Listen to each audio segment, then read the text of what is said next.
Today's topic is online research for writers. And if you've got 5 minutes, I've got 5 tips to help you make your online research a little bit more efficient and maybe a little bit more effective.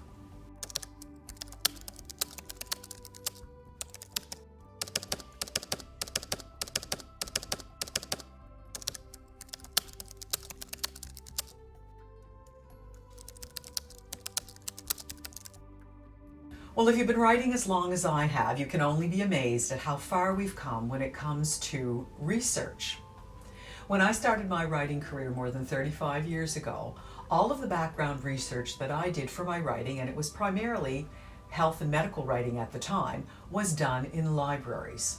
You had to actually physically take yourself to a library and you had to look at card catalogs, those wonderful card catalogs that came in little drawers that you pulled out. I also used indices, those big hardcover books that indexed all the materials that you could find in periodicals.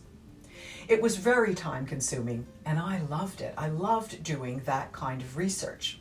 But things have really changed these days. Things are a lot more efficient and possibly effective, not necessarily if you're not doing it right, but it certainly takes a lot less time now than it used to.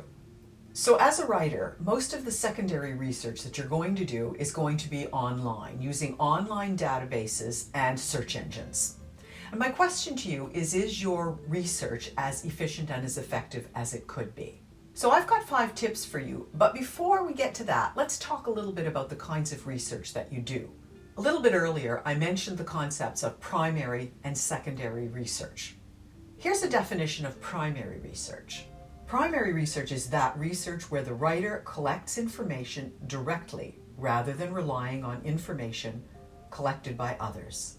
Now, some examples of primary research that you might do might be interviews, online surveys. You might even do a focus group, for example. You are gathering the data yourself. Secondary research, however, is this. Research where the writer gathers, assesses, and uses information collected by others. So to be clear, the kind of research I'm talking about today is secondary research. It's research that you do online, collecting information that others have previously collected. But it also involves assessing that information before you use it. Not just gathering it all up, but also assessing it. Any website that you visit online can only provide you with secondary information. Keep that in mind. Now here are my 5 tips for doing that research. Tip number 1, be very clear about the question that you're trying to answer. I would actually recommend that you write down the question that you want to ask.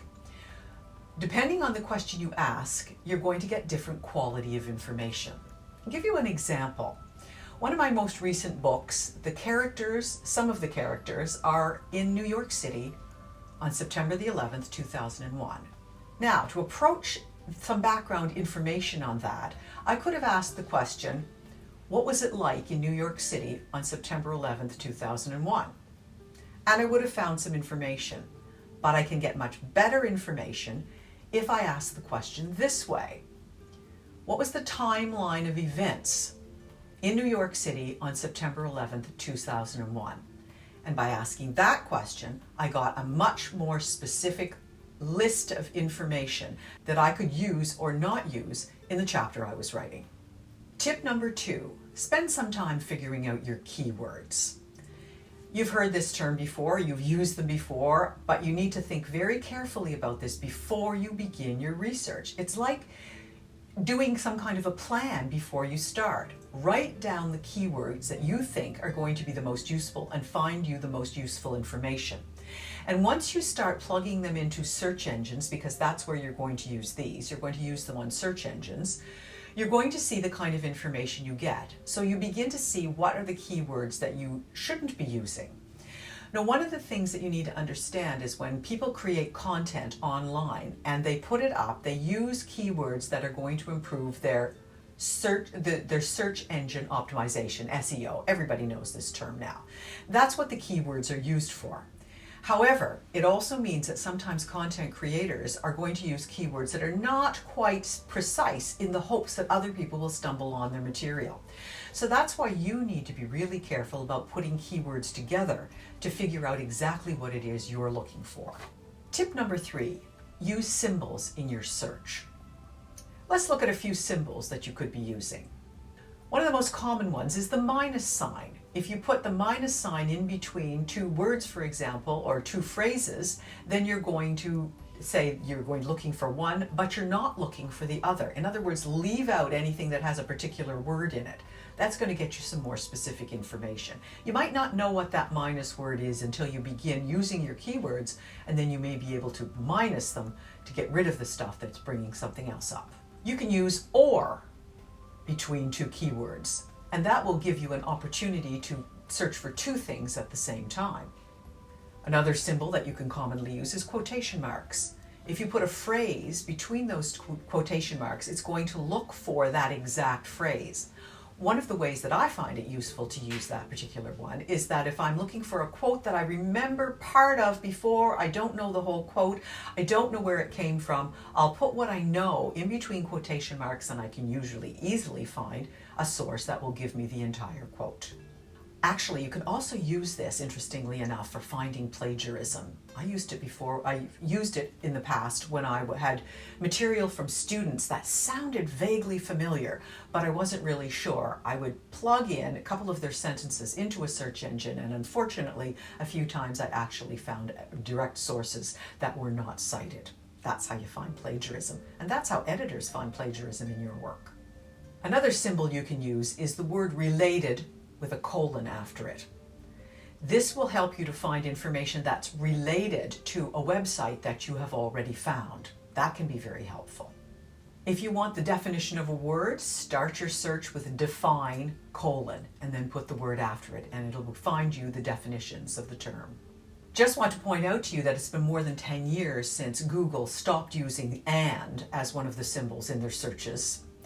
Some people are still using it, but it doesn't help you at all. But you can also use what are called the Boolean operators. There are 3 words that are used when you're searching in databases. Of course, those words are and, or, and not. And databases will often give you that opportunity to choose those as you bring down pull-down menus. Those are not what you're using on search engines, but you're going to use them on databases. Tip number 4, use bibliographies. I love this one. This is a tip that has permeated our digital world from the analog world, and it's something that I used to do all the time when I was doing research in card catalogs and indices. What it means is that if you find a useful document, for example, an article about something, or particularly if it's an article written in a magazine or a journal, which is going to have a list at the end of it of the sources that that writer used. Go to that list of sources and start drilling down through that list of sources to find all kinds of background information that you didn't know existed. And you can keep drilling down that way through bibliographies to find all kinds of interesting background that you never would have found if you hadn't looked at that bibliography. Tip number 5, keep everything bookmarked and verify your sources. Well, I will admit that this is kind of the twofer tip, 2 in 1, but it all has to do with sources. First of all, you want to make sure you don't ever have to go looking for the same piece of information again. I've said this before and I'll say it again. Keep those bookmarked or some other way that you keep a list of the materials that you've searched. There are easy ways to do it digitally, but you can also keep a file if you want to with the name of an article and the URLs. But never lose sight of it, because you might need to go back to it to check something, or you might need it for a project in the future. Never look at anything twice. But while you're doing that, check for the credibility of the sources. This is particularly important for you if you're writing nonfiction. If you're writing fiction, it can be less important, but I'm going to suggest to you that you're better off to find a credible source. And you need to look for whether it's a university source, for example, or it's an online news service that you're familiar with, because if a website looks really, really good, that does not necessarily mean that it's credible. By the same token, a website can look a little bit amateurish and be very credible, and that sometimes happens when they're related to academic sources. Well, there are a lot of other ways that you can improve your online research, and we'll talk about those another time. And in the meantime, happy writing. Subscribe to Write, Fix, Repeat, and maybe I can help you improve your writing knowledge and skills. 5 tips at a time.